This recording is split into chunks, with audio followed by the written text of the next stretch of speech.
Hello, my name is Abby with Tuxedo Bird Creations. Thank you for joining me today and welcome. Today I'm going to show you how to do the Alpine stitch.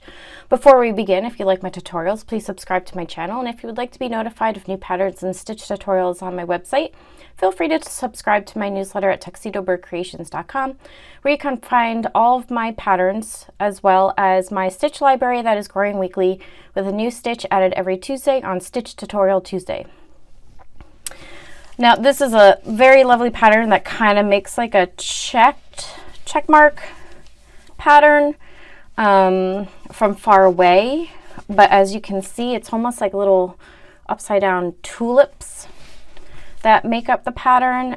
It's a super easy pattern that just repeats a few lines, so it's very repetitive. This is the back of it.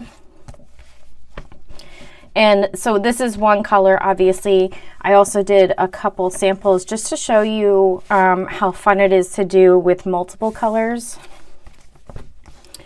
So this was done with 4 colors, and each color had 2 rows.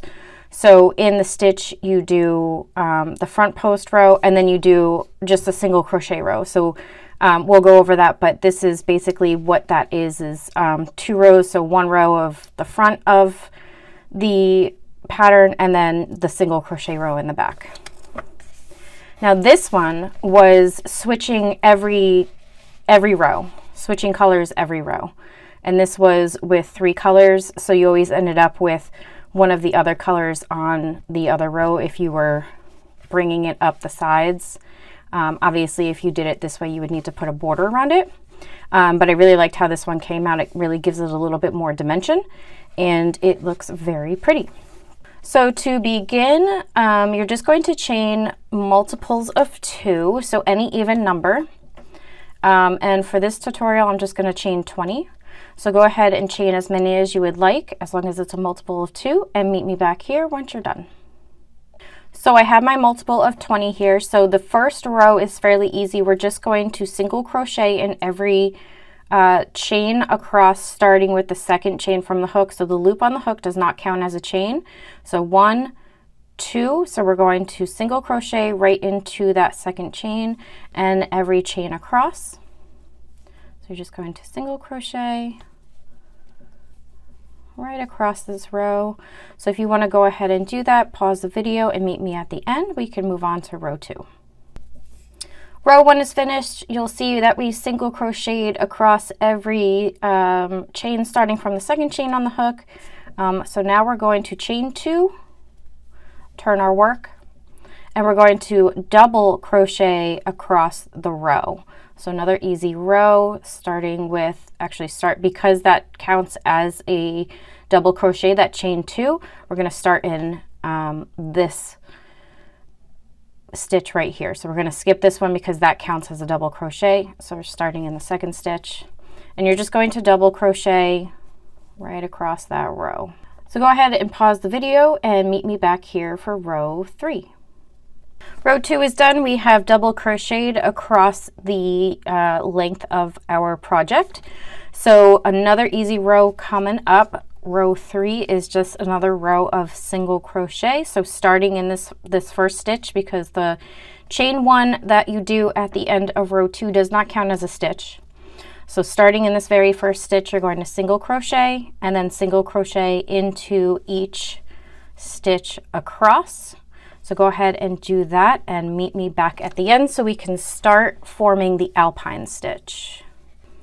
Row 3 is complete. So from here, we're going to start forming our Alpine stitch. So we're going to chain 2 for row 4, turn our work, and we're going to do double crochets across the row. However, every other double crochet is going to be a front post double crochet.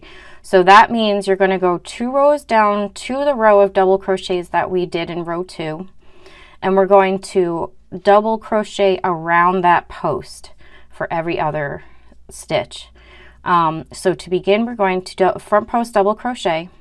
So you yarn over like you normally would, and instead of going in the top stitch here, we're going to go behind the post like that, yarn over and bring it underneath, and you're going to want to pull it up a little so it's not super tight, and then complete your, let me try that again, and then complete your double crochet like normal.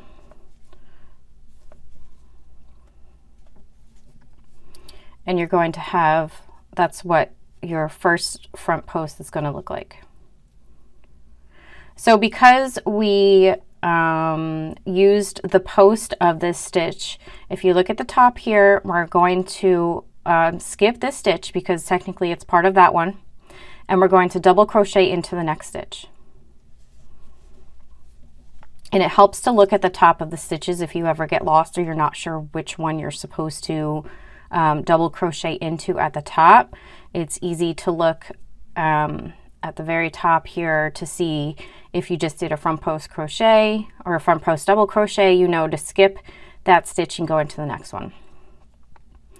Okay, so then we do the same thing. We skip the next post and double crochet around this one.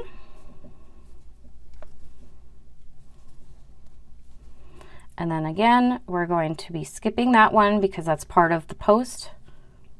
And we're going to double crochet into the top of the next one. So you see how it's kind of forming those little upside down tulips. So you did your top double crochet, so another front post, so yarn over and go around the back of the post, bring up your yarn and double crochet like normal. So you're going to continue this across the row, just like that, until you get to the end. So if you want to go ahead and pause the video and meet me at the end, we can move on to row 6. So we're at the end of the row. We completed our front post double crochet and top double crochets, and we're at the very last one. So the second to last post got the front post double crochet, so we're going to skip that one. And remember, our chain counts as a double crochet, so we're going to double crochet in the top of that very last chain to complete this row, and that will ensure that the sides stay nice and straight and even. So from here, we just we chain one and turn, and then we're going to single crochet into each stitch across. And so this ensures that all of the front post double crochets stay on one side, and that's how you get that wonderfully checkerish upside down tulip pattern. So you just double crochet right across the row, just making sure that you get into each stitch. And if you ever have a question, you can count your stitches. Since you know what you started with, you should have one less than your chain amount. Okay. So from here, after that row is complete, this is the back of your work, you're going to chain 2, turn your work.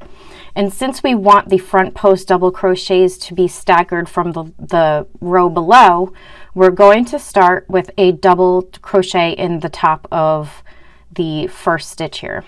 So we're going to double crochet right into that second stitch, and then we're going to double crochet around the post of the one that's not sticking out. So you see you have posts that are sticking out from the front post and then ones that are kind of sitting back. So it's kind of easy now to see which ones you're supposed to be front post double crocheting around.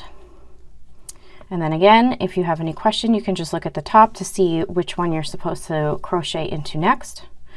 So you just go ahead and go down the row.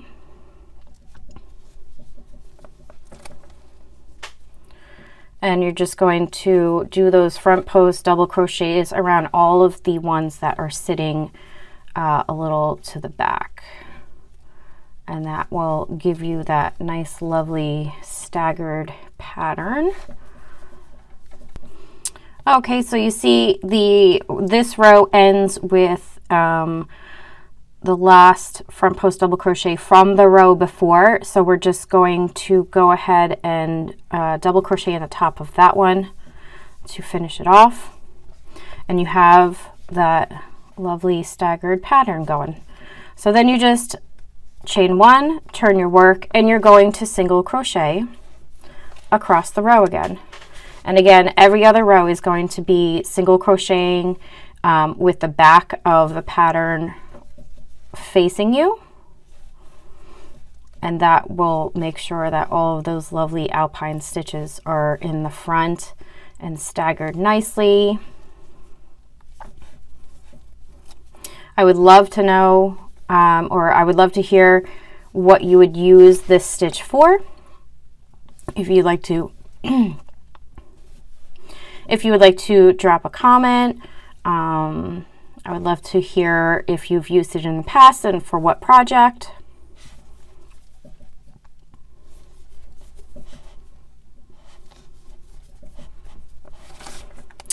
Okay, so that is basically it. So from here, you would basically just repeat row 4, because remember, row 1 is single crochet, row 2 is double crochet, row 3 is single crochet, and then you start the alpine stitch. So row 4, 5, 6, and 7 would be repeated from here on out to get that pattern